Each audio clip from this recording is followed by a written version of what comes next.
Over the last 5 years, I've started 7 businesses that have generated well over $10 million in revenue. However, in this video, I'm going to walk you through 3 reasons why I have sold off 90% of those businesses in a fire sale, even though they made me money every single month. Let's get into it.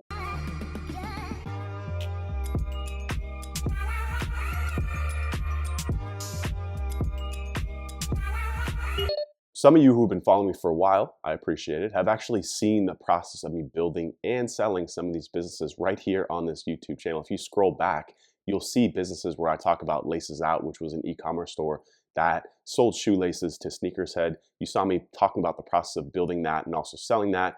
Capture Convert was a WordPress plugin that I sold. Took a pretty big loss on this one, about $50,000. It essentially helped people to capture and convert people on their website by collecting their email addresses.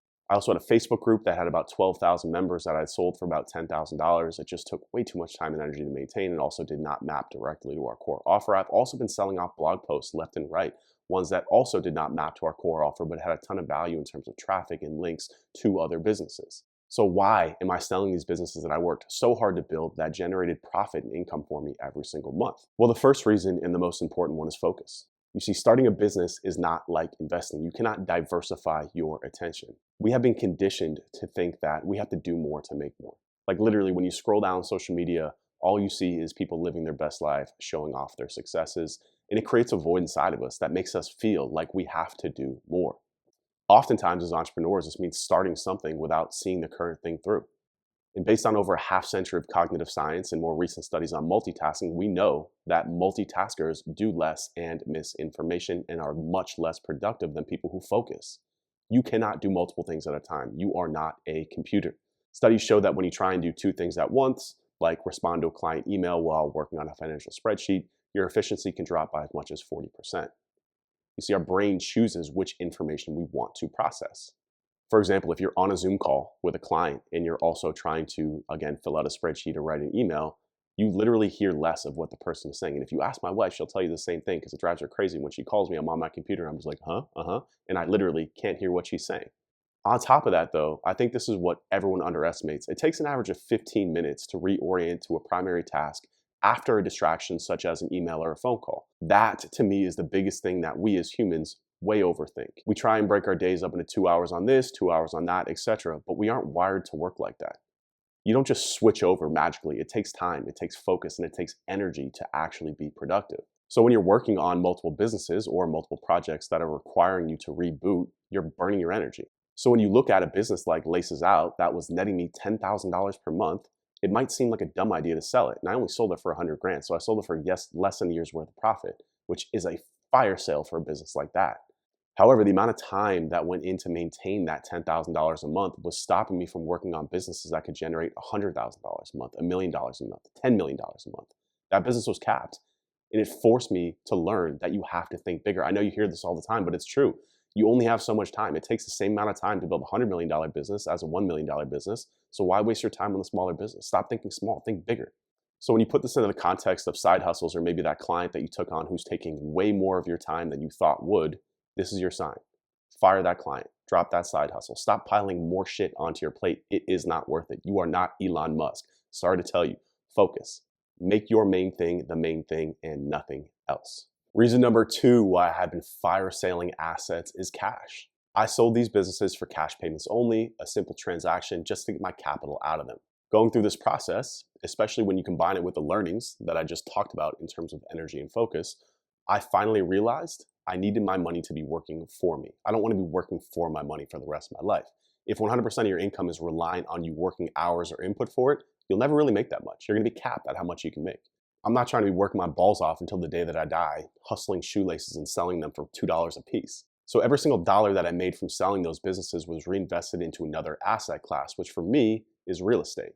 This house, for example, which I'm sitting in right now, which you are looking at where I'm filming this in, which for the time being is our primary residence, was paid for 100% by the sales of these businesses. I want to break down the numbers for you on this deal so you can see and understand. So the purchase price for this house was $550,000 right here in the heart of Miami, Florida. Only had to put $60,000 down on it because of the loan vehicle that we use. We spent about $150,000 on renovating the property inside and out, completely gutted it.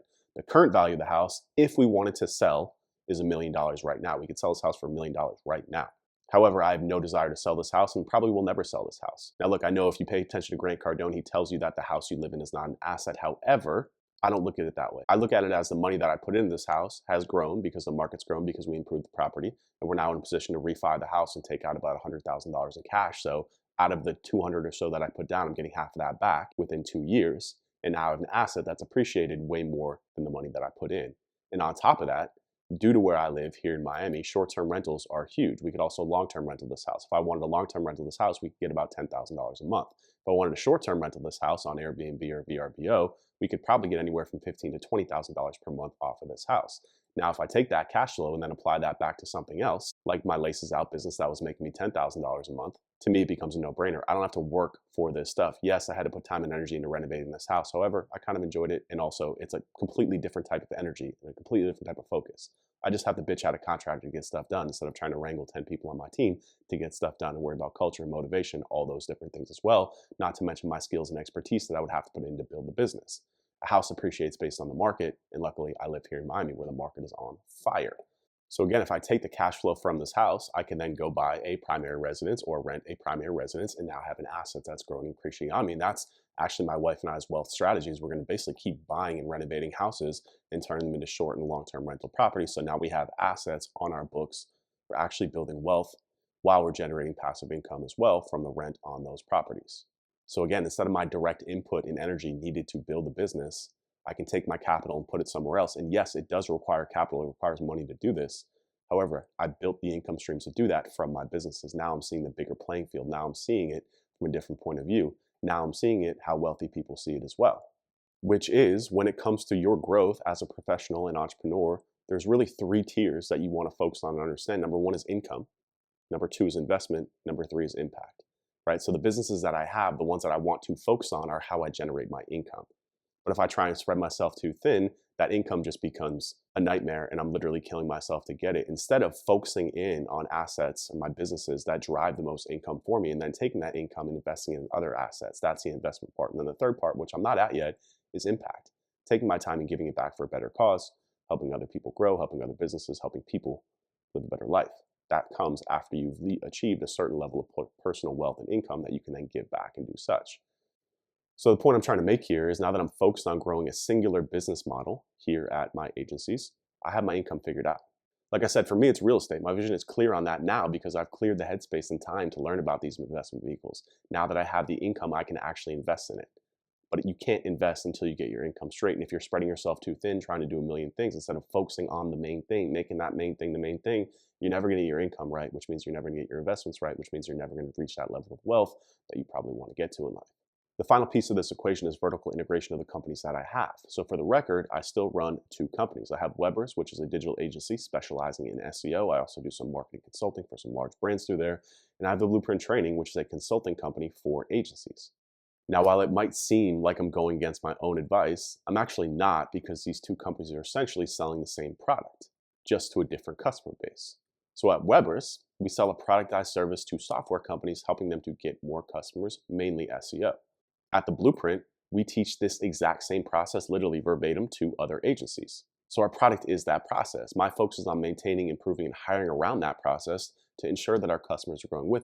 Everything that we introduce has to map back to these things. So I'm vertically integrating these 2 companies to have the same product, just servicing different markets. So anything else that comes across my desk can't require my attention or leadership for me to get involved.